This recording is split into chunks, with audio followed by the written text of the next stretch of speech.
what is the salary you have when you work in different industries. When I first do job search as a new grad, for example, software companies always pay better than hardware companies, right? Why? Because hardware companies have more cost. So they don't really have that much margin to give as salary to employees, right? They want to control their operational cost. We could just say like, oh, for all the people in Sweden, you're not only pay for LinkedIn Premium. Let's just say the minute that you log in on LinkedIn, I charge you $10, right? Then we're gonna boost our revenue for a bit. So for the markets like this, for high penetrated market, usually it performs better when you increase the price. These two topics are not necessarily related, but I will just talk about these two topics all together today. We're going to talk about pricing and also talk about my experience with AI prompting. So last time, it's been 2 weeks. So let me remind all of you guys, last time we talked about revenue stream, right? When we talk about business model. And there are two types of revenue stream. One is one-time purchase and the other one is recurring purchase. And here, before I start everything about how to do pricing, I want to reinforce and emphasize that pricing is data-driven. So most of the stuff that we're discussing today are telling you how to anchor a price. But after you anchor your first price, you have to do a lot of A/B testing to see whether there is any room for potential improvement. So that is pretty much data-driven. And data is the single source of truth for you to decide what is your final price. And your price will change all the time. Your price will change a lot. You will have promos, you will have discounts, whatever. But today, most of our time will focus on how to anchor your first price. So how do we anchor the first price? The very vague structure is first you need to understand your cost. So what are your costs, right? You probably have cost of goods sold, which is exactly like the cost of you selling that product. Let's say if I am selling LinkedIn Premium to you, right? Then the cost of goods sold for me is the server or the processing, right? Or the CPUs, the GPUs that I paid to provide the service to you, right? If we have AI generated features, we have AI drafting messages or AI generated profiles, then those features will increase our cost of goods sold, right? Because generative AI is relatively expensive compared with other features like search appearance, right? Who My Profile might be slightly more expensive compared with a lot of other features because it is nearline. Basically, like the data that you see on Who My Profile is real time. So real-time pipeline needs more money than offline data processing, right? So all of this, the cost of you creating that product is cost of goods sold. Apart from that, you also have operation cost, right? All of us working on LinkedIn Premium is operation cost. All of our salaries, all of the campaigns, ads that we send out, marketing campaigns, business involvement, those are operational cost. And after these two costs, you have to decide your margin. This is just a very vague framework. So when you decide a price, first of all, do not make it lower than your cost, right? So if you don't have like additional money to spend, let's say venture money to spend, you don't want to be lower your cost. Right? There are some common pricing models. For example, the first one, cost plus pricing. Previously, we talked about, for example, Walmart or Costco or Amazon, right? Merchants on their platform probably have a price for them. And they only add a very thin margin on top of that because they want to make sure that they are very low cost. They are they're serving price sensitive customers. They want to make sure that they're the lowest price among the industry, right? This is the cost plus pricing. You decide your price based on your cost and add a very thin margin on top of it.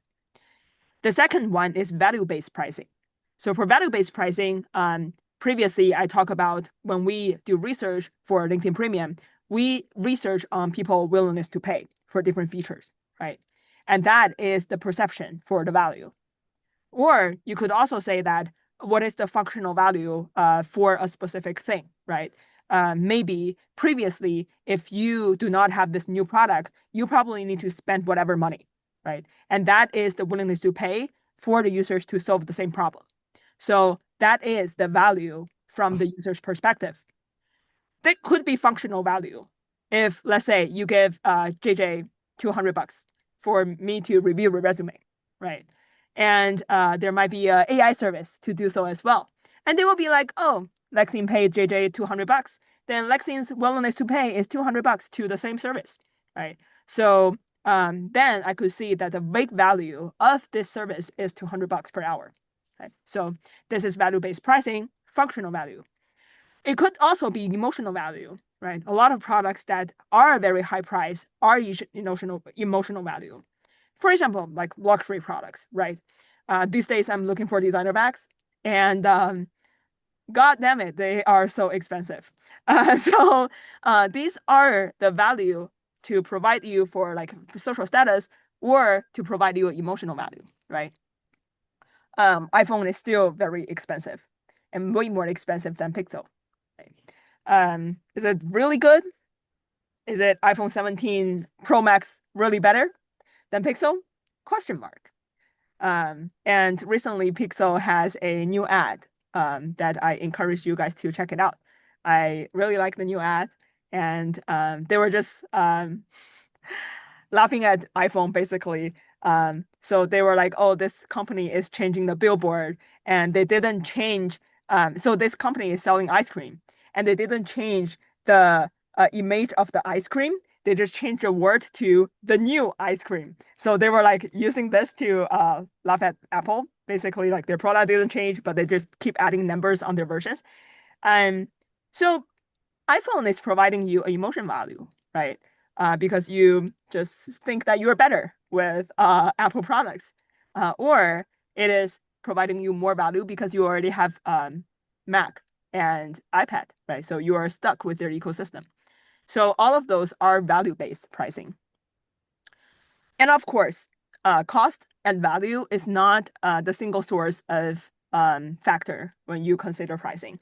Your competitors also make a big influence in your pricing strategy as well.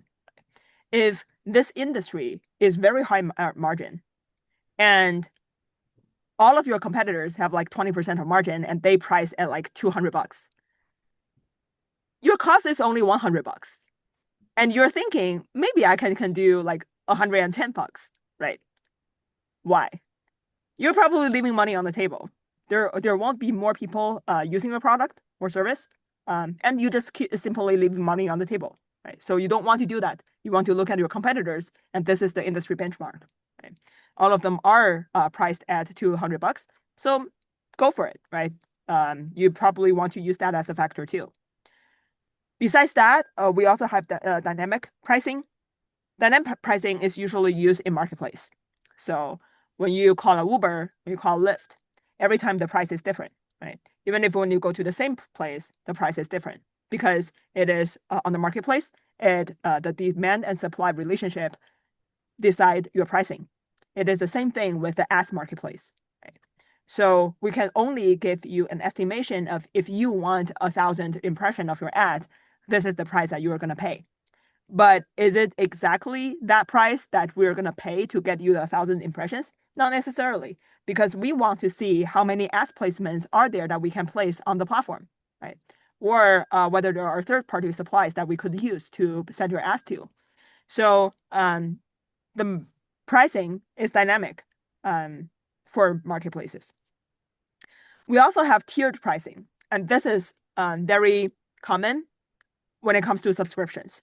So LinkedIn Premium has so many tiers of subscriptions, right? The cheapest one is the career subscription for job seeker, and that is, I think, $29.9 per month. And we also have business users. So there are small medium businesses who are their influencers. They probably pay for $69.9 per month, right? And if they are, let's say, companies, they probably pay for more than $100 per month. So for different user segments, their usage of the product is different. Right? They probably have tier pricing because they want different features, or they want to use the product differently. The last one is usage-based pricing. Usage-based pricing is very common in B2B SaaS. So today, when you see the AI agents products, right, they always say that, oh, how many times you call API, how many tokens you process through our AI agent. That is usage-based pricing. Traditional B2B SaaS use how many seats you buy from our platform, right? So it also is usage because I have 3 recruiters, then I buy 3 seats, right? If I have 10 recruiters, then 10 recruiters use our product more, then I'm buying 10 seats, right? So all of these are usage-based pricing. We talk about all these different frameworks of initial pricing and how you anchor your first price, but we didn't say how to decide your margin, right? We talk about cost, we talk about the framework to think about it, but how to decide margin. Of course, you always have your industry margin, right? You always have an industry benchmark to refer to, but this is only benchmark. You do not necessarily to go with it, right? You probably fall within a threshold, but it is probably not your final margin. So you have to think about how mature is your vertical or how mature is your company. We previously talked about reputation, distinguishing features, and commodity. Let me give you guys a quiz to see whether you guys remember what I previously said, okay?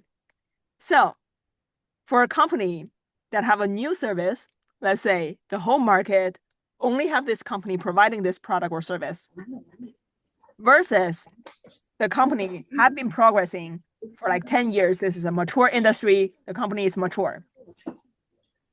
Which stage of the company have a higher margin? I say the first one.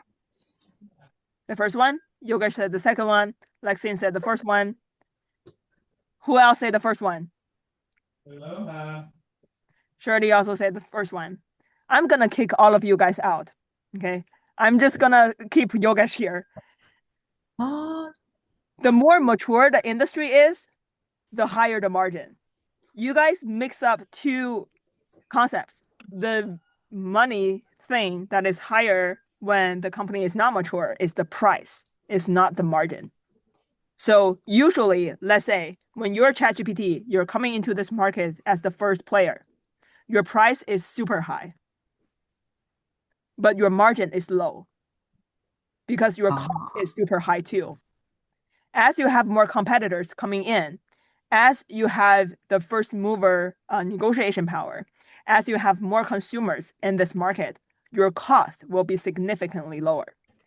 And your price will be lower too, but your margin will be higher. Salesforce, let's say they are the first one launching the sales SaaS product, right? They're helping salespeople to follow their leads, to do lead generation, to follow up with them, and to close deals. Give you a CRM system for you to manage all of your potential clients. Right? And when Salesforce gave their product to the first customer, their cost is very high, right? Because they're building one product exactly just for the first customer. And for the first customer, the price will be super high too, right? Because no one else can provide this service. And I have a very strong willingness to pay because you guys do have this problem. You guys previously used spreadsheet for all the tracking. Right? Right now you have the CRM system that could integrate with everything you have. Then I'm gonna price it at a super high level as well. With time come by, you have more customers, but your R&D cost is pretty much stable, right? Because you already have the product. Yes, you do need to build a lot of features on top of it, but your MVP, your initial product is there. And most of the customers are using the same product. Your cost of goods sold increased too because there are more usage, right? You might need more servers, you might need more processors, but it is fine, right? That's cost of goods sold is usually lower than the operation cost. Sales people as well, right? Originally, you hired that one salesperson to close one deal. And now the salesperson have more experience. So that person can close way more deal than before and more effectively and efficiently to reach out to their potential leads, right? So that is also training cost. That is initially the learning cost. So your cost will be significantly lower. Your price will be lower too. So in the future, you realize, no, I cannot operate at the previous price anymore, right? Because right now I am not the only player. There might be other players coming in. Now I want to tell all of my customers that I am cutting their price at 50%. Because why? Because my cost is way lower. Now, as a first player, I can do that financially. So I'm gonna tell all my customers, I'm gonna keep your deals, right? I'm gonna provide you the best service, and I'm gonna be cheaper than all of my competitors. So your price will be lower, but your margin will be higher as well. So back to the reputation distinguishing feature and commodity.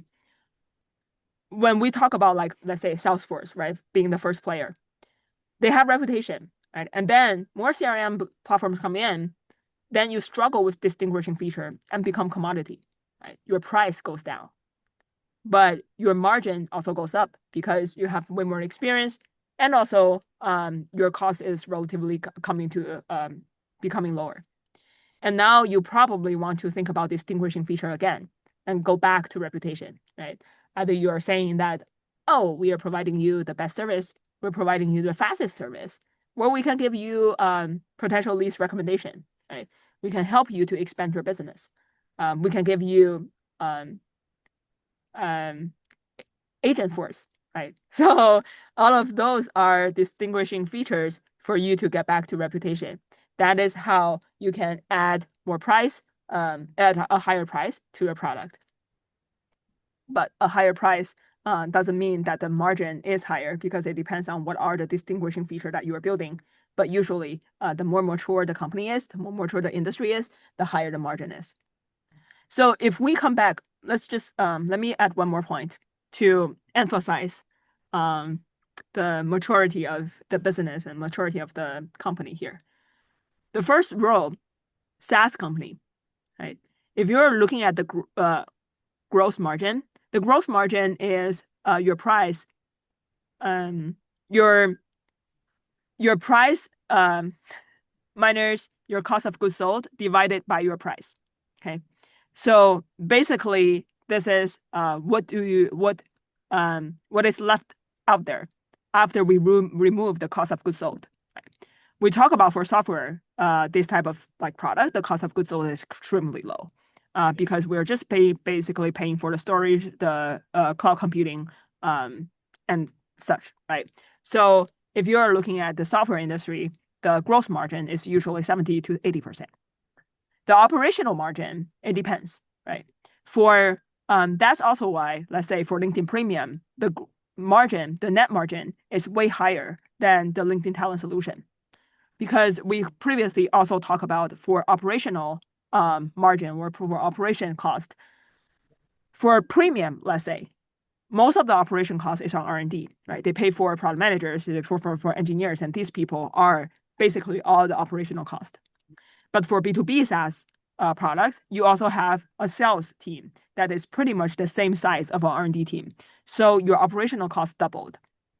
So that's why usually for B2B SaaS, let's say LinkedIn Talent Solution, Marketing Solution, I don't know exactly their net margin, but it is pretty much like 20% to 30%. But if you are saying like LinkedIn Premium, then our margin is usually 70% to 80%, because we don't have the sales team here as the operational cost. And also, when you look at the net margin for different industries, also kind of decide what is the salary you have when you work in different industries. When I first do job search as a new grad, for example, software companies always pay better than hardware companies, right? Why? Because hardware companies have more cost. So they don't really have that much margin to give as salary to employees, right? They want to control their operational cost. Also, hardware companies have more cost of goods sold as well, right? Because they need manufacturing. And also their cost of a failure is pretty high as well. If you design a product not exactly what the customers want, you already spend the manufacturing cost already, right? Instead of like software, you can do A/B testing all the time. It's just ramp up, ramp down, that's fine. The cost that you are spending is very minimal. So that's also one of the indicators that when you think about like salaries in different industries. Okay, so we just talk about the very broad framework to think about pricing. But the pricing game is way more than this, okay? what did we talk about? We talk about considering your cost of goods sold, your operational cost, what is the margin that you want to decide on. And also we talk about 6 frameworks to decide how you want to price your customers, right? But the pricing game is way more than this. First, the pricing game is a psychological game. First, $199.99 versus $202.87. Which one are users more likely to buy, right? Obviously the first one, because the first one people think that, oh, it is more than $100. The second one people think it is more than $200. And also 99.99 make you feel like a bargain. So it's always the psychological game. The second one is affordability. It doesn't matter how much value you create, right? If your target users do not have that much income and their affordability is so low, it doesn't matter. You can create the best iPhone out there for people and market at $100K per iPhone. Nobody will buy it, right? Because we're just broke people. So affordability also matters. Elasticity also matters as well. This go back to the Porter's forces, right? If you change your price, are the customers going to react to that price? Maybe you are the only player in the market, right? You're a monopoly. Then the customers are not going to react to your price that much. If you change your price, your customers are still going to buy your product. So then the elasticity is not that much, right? Versus you have a lot of competitors and your customers can switch to the substitute and such, then your elasticity is pretty high, right? So it varies as well. And also, we could also have discount and callback, right? So if you send out discount, then users feel like it's a bargain, then maybe they're going to buy your product. Or if you have callback, right? If you're saying that, I don't think LinkedIn Premium is that helpful, I'm going to unsub. And then LinkedIn Premium was like, really? What if I give you 20% off? Are you going to stay? Right? That is callback. Or after you already unsub LinkedIn Premium, you still have the time before your billing cycle, right? Then you still have the access of some premium features. And on Who Will My Profile, you will see an upsell saying, you already canceled this, by the way, and you're not going to see this feature after 10 days. That is callback too, right? So all of these are psychological game to make people feel like, oh, I'm going to lose it. Another example for callback, right? So for example, if you cancel LinkedIn Premium, we're going to say that, oh, by the way, you remember there is a wonderful feature that we provide to premium member. This feature is called premium events. And, you know, we have amazing speakers coming to the event every month. And the next speaker is going to be the influencer that you're interested the most, Mark Cuban. Are you not interested? If you cancel us, you're not going to see Mark Cuban anymore, right? That is also playing the psychological game to make users feel, oh, I lost a lot of things. And then we have bundle and family plan. Right? Bundle is, let's say right now you are a company page owner and you're also an individual on LinkedIn. Right? I probably can sell you 2 premiums. I can sell you career plan and also I can sell you company plan, right? Because you have different roles to play on the platform and I can sell you both. It could be cheaper if you buy both. It also happened when you go to grocery store as well, right? If you buy an apple and a banana, I'm gonna make it cheaper for you, right? So this is bundle. Family plan, for example, Duolingo, right? They want to use the social effect to make you feel shame of yourself if you cancel it, right? So for family plan, if me, Lexan, Shirley, us 3 are the family, we're gonna subscribe the family plan, and we're gonna be cheaper than us subscribing it individually, right? And then if I, out of blue, were like, oh, I'm so tired these days, I don't want to study Portuguese anymore, I'm gonna unsub. Then Lexian will be like, really? Shame on you, JJ. Just spend more time, learn Portuguese, and you'll be an expert after a year, right? Family plan is using the social effect to make you stay on the subscription. We also have monthly and annually billing cycle. Right? Usually annual can make it cheaper than month multiplied 12. It also depends on different locations, different users' willingness to pay, their affordability to decide what is the percentage, right? For example, let's use LinkedIn Premium as an example. I remember, vague memory, don't quote me on this. Monthly to annually ratio in the United States is 7.3 times. So basically, if you pay for the subscription for a year, it is very equivalent to you paying for it for 7 months on price. But it is not like this in other countries, right? For other countries, maybe the ratio is 9 times. So it is equivalent with you paying for 9 months. So it varies. But you have to decide how much of a bargain, how much of a discount you want to anchor on your annual plan. Okay. I heard recently Perplexity have this first year subscription free. That is crazy. Okay. That is freaking crazy. And that says something about their product strategy. That also says something about this company. Yeah. Period. Last part, we're going to talk about localization. Guys, localization is so interesting. A lot of times when I stalk our pricing team experiments on localization, it's really fun to look at. Different people in different countries have different reaction to pricing. Right? And also that's why a lot of people use VPN for the cheaper price. And companies have to think about the solution for that.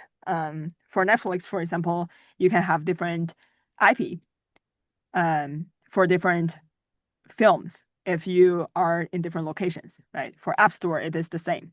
You can get access to different apps. So you don't use VPN and go to China, then you will get access to a lot of apps within the firewall. Right? So companies think about ways to mitigate that, but different countries, different regions have different elasticity. So discounts don't always boost signups. Again, back to the point that we previously talked about, for users in different locations, for users in different countries, your competitors might be different, right? Your willingness to pay might be different. Your affordability might be different. Let's say if LinkedIn operate in a European country that average income is super high, that country is not big, and most of the people work in, let's say, either international big companies or small startups, right? Then most likely, no matter how much you raise the price, people are still going to pay for LinkedIn Premium. So your discount is literally leaving money on the table instead of giving you new signups, because people are going to pay for your LinkedIn Premium anyways, right? But then let's say if LinkedIn Premium operate in a country that the average income is relatively low, people do not see the value of LinkedIn Premium. People have a lot of other competitors to help them land a job, right? Then they're extremely price sensitive. If you have a discount, if you have a 50% discount, then people are going to rush in to sign up, to try the LinkedIn Premium and such, right? So the elasticity is not the same among countries, among regions. Second point, for localization, they have different willingness to pay, different affordability. So the high penetration markets perform better when increasing the price, right? What I just said. If, let's use LinkedIn in Sweden as an example, right? The penetration rate is above 97%. 97% of the population use LinkedIn. Then LinkedIn can just raise the price because all of their colleagues, all of their friends use LinkedIn as well, right? We could just say like, oh, for all the people in Sweden, you're not only pay for LinkedIn Premium. Let's just say the minute that you log in on LinkedIn, I charge you $10, right? Then we're gonna boost our revenue for a bit. So for the markets like this, for high penetrated market, usually it performs better when you increase the price. But it is not for emerging market, right? Let's say for LinkedIn, Brazil, India are emerging markets. They are our main target for user growth, but we have a lot of substitutes in these two markets. And also these two markets are still in the process of being educated by LinkedIn about what value proposition we have, right? Then these markets are going to be very price sensitive. They'll be like, maybe I don't need you, right? They will have this attitude. So they will have different testing results when you do the same testing in different locations. Different countries have different competitors as well. And also lastly, for some regions, for some countries, you also need to consider tax. And that is also one of the things that you want to consider when it comes to pricing. And besides that, pricing is also a strategy game. There is a trade-off between long-term and short-term. Let's say right now, every company is investing in AI. We need a lot of money to invest in AI. So I know all of you guys are not going to leave LinkedIn anytime soon. So I'm going to raise the price for LinkedIn marketing solution. And previously you pay $1 for one impression on the ads. Right now you have to pay 4 or 5. Okay. We are going to 5 times the price and you're going to still pay for us. Why? Because in the short term, you're not going to go. In long term, you might leave LinkedIn, right? Because there are better platforms out there, maybe Facebook ads, Google ads. But in the short term, I want a short result, right? This is usually when times like this happen, when there is a tech trend outside, companies are going into emergency mode. Then we're optimizing for short-term revenue, then long-term retention. Also, you need to make a trade-off between penetration and margin. We talk about Sweden versus India, Brazil, right? Core markets, you usually optimize for margin. For people in Sweden, then we can increase our margin, right? Because they're going to buy LinkedIn anyways. But for emerging markets, we optimize for penetration. We could just tell all the Indian users that, oh, actually, you can use LinkedIn Premium for free for 3 months. All the other countries only have 1 month free trial. We give India users 3 months free trial, right? Because we want all the Indian people to use LinkedIn Premium. So this is for emerging markets. We optimize for penetration. And by the time 3 months is gone, maybe all the competitors are dead too, right? So that is what the company want when it comes to emerging markets and optimize for penetration. Then what if the free users are confused? Okay. What if you're saying that if you buy LinkedIn Premium, we can get this benefit for you, but users don't get it, right? Words have limitation. They don't get it from your communication. Then you have freemium experience, okay? Freemium experience is the tactic for free users to get a taste of premium experience. So LinkedIn, this is a page, well, this is a page I'm working on. This is a page I'm not going to work on after 3 weeks. This is the Who View My Profile freemium experience. So we're not going to tell you that, oh, you can subscribe premium to see who view your profile, right? The user will be confused. How am I supposed to know after I buy you your whole premium subscription, I realize I don't have any profile viewer, right? Then how do I know I'm going to get benefit from it? So here we tell the users that, oh, you're going to see past 90 days or past 365 days. You also are able to see how many profile viewers you get. You're also, I'm going to tell you that, oh, you have a lot of amazing profile viewers, by the way. You have 4 people work at LinkedIn. You have 2 people work at JP Morgan. You have 1 person work at this company I don't know. And 21 people found you through homepage. To tease you using your curiosity, to tell you that these are the people that you are able to see after you subscribe premium, right? This is freemium experience. And we also give you a taste by giving you 3 profile viewers for free. Well, these are the 3 last profile viewers. See? Well, this is the full experience that you will get if you are subscribing premium, right? So freemium is a way to communicate your premium offering to users. For some of the some other examples, for example, if you are, I believe if you are a LinkedIn user, you are able to post one job per year, right? That is also a freemium experience. If you want to post more jobs, then you have to subscribe Recruiter Lite product subscription or LinkedIn Talent Solution, right? So I give you a taste of you are able to post a job. You probably can get 10 leads from it. You can get 10 people interested in it and apply for jobs. And if you subscribe to us, then you can do more. And we are able to boost your job post, for example, to get you more candidates. By the way, you guys are looking at a $1 billion page. The single page at LinkedIn is $1 billion every year. And originally, when I first So, worked on this product, I'm so scared of changing anything on this page. no, nothing. I was just assuming what would be your key responsibility performance KPIs because it's 1 billion revenue, right? Yeah, of course, revenue is a huge thing for us. So that's why any volume decrease, let's say for who my profile notification and email is a company-wide war room, right? Because you lead all the traffic on this page, and we see a decrease on the sign up from this page. It is going to be very critical for LinkedIn as a company. LinkedIn as a company have 20 billion. Okay, and this whole page have 1 billion.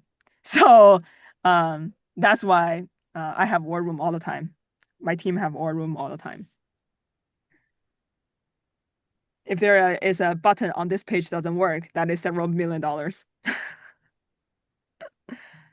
And previously, I experiment a lot on this page.